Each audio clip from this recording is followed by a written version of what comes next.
The Transportation Department will ban unvaccinated people from public transportation in Metro Manila. This comes as President Rodrigo Duterte wants the movement of unvaccinated people restricted. The no vaccination, no ride policy issued on Tuesday, January 11, covers all modes of public transportation: land, rail, sea, and air, to and from Metro Manila. Transportation Secretary Arthur Tugade orders the policy's full implementation on Monday, January 17, but encourages drivers and operators to start its implementation. The policy comes as the Philippines reports a surge of COVID-19 cases. On Wednesday, January 12, the Health Department reports 32,246 new infections. The total COVID-19 cases now soar to almost 3,060,000 cases, with an all-time high of more than 200,000 active cases. Meantime, limited face-to-face classes for colleges and universities in areas under Alert Level 3 in the Philippines are set to begin on January 31 despite the surge in COVID-19 cases. In an advisory Tuesday, January 11, the Commission on Higher Education, or CHED, says this is a phase 2 of the implementation of limited face-to-face classes for all programs of higher education institutions. For Alert Level 3 areas, colleges and universities must only allow a maximum of 30% indoor venue capacity and 50% outdoor capacity for fully vaccinated individuals only. Unvaccinated students cannot join.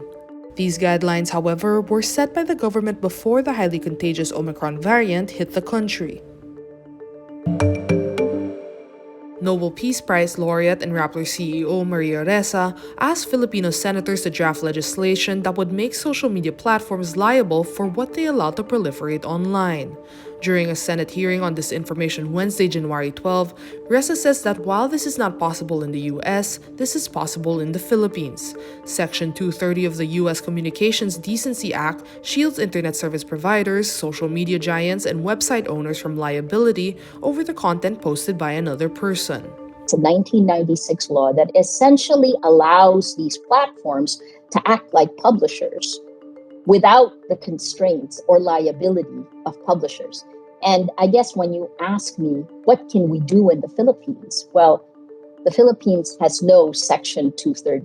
Ressa also tells the Senate committee the problem here isn't freedom of speech, but the freedom of distribution that platforms are now abusing. In the same hearing, some brands and ad agencies also say their advertisements have been appearing on online channels they did not purposefully target. This despite doing their part and avoiding advertising on channels with harmful and libelous content. Senator Kiko Pangilinan notes the major lack of transparency in the algorithms of platforms.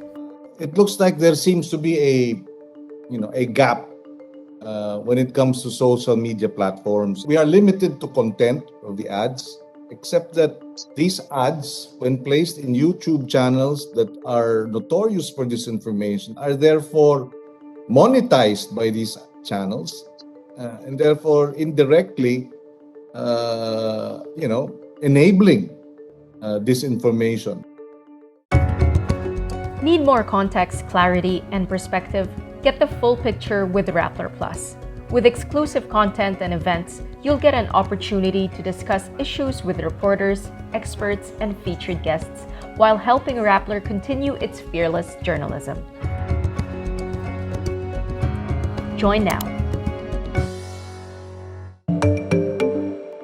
The Commission on Elections categorically refutes a news report alleging hackers breached into the poll body's servers and stole sensitive data. Comelec spokesman James Jimenez on Wednesday, January 12, says the poll body sees no evidence of any sort of breach, but they are still validating the allegations. A Manila Bulletin report claims hackers downloaded some 60 gigabytes worth of data from Comelec servers, including usernames and pins of vote counting machines and locations of clustered precincts, among others. In a tweet, Comelec Commissioner Rowena Guanzon calls the Manila Bulletin report fake news and urges the news organization's editor to verify. The poll body earlier said the pins and passwords of VCMs couldn't have been stolen because they were not yet in the system. In related news, the Comelec drops former MMDA spokesperson Celine Pialagos' Malasakit movement from the list of party-list groups for the 2022 elections. The Comelec announced this Tuesday, January 11, saying Pialagos' party has been excluded from this year's polls after its pending incident was resolved. Jimenez says the Comelec rejected the Malasakit movement because it failed to meet the requirements for a sectoral party organization, which is that it should represent a marginalized sector. With the printing of ballots slated to begin sometime in mid-January, the group has little time to run to the Supreme Court, which has the power to halt the Comelec's order. Meantime, the Comelec rules in favor of party list group Mothers for Change or MOCA, led by disinformation peddler Mocha Uson, saying the group met all the requirements for a sectoral organization. Critics raised eyebrows when Uson applied for certification of nomination and acceptance in October, questioning her supposed representation for mothers. Tennis star Novak Djokovic admits not isolating while waiting for the confirmation of an RT-PCR test in December, in which he eventually tested positive for COVID-19. In a statement posted on Instagram, Djokovic says he attended a basketball game on December 14, took a rapid antigen test on December 16 which yielded negative results, but took an RT-PCR out of an abundance of caution. While waiting for the results, Djokovic attended an event with children on December 17 and then learned he was positive later that day. Djokovic also says his travel agent made a mistake in filling out his Australian travel declaration. Among the questions on that form, Djokovic or his representatives checked the box stating that he had not traveled in the 14 days before his flight to Australia. The statement comes as Australia's Immigration Minister Alex Hawke was considering whether to cancel Djokovic's visa ahead of the Australian Open. Djokovic faces controversy over whether he was eligible for a medical exemption from the country's COVID-19 vaccine requirements. Australia's federal government cancelled his visa when he landed on the grounds he has not had a COVID-19 vaccination and his medical exemption was not satisfactory. A judge on Monday, January 10, quashed that decision after Djokovic made a successful legal challenge.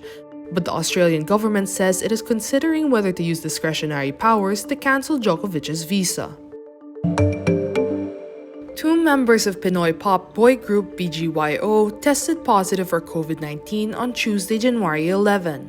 In a statement released on social media, the group announces members Nate Porcala and Mikki have contracted the virus and are currently in isolation.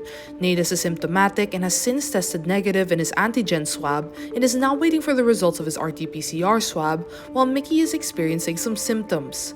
Half of the group's staff members also tested positive for COVID-19 and are currently recuperating and in isolation.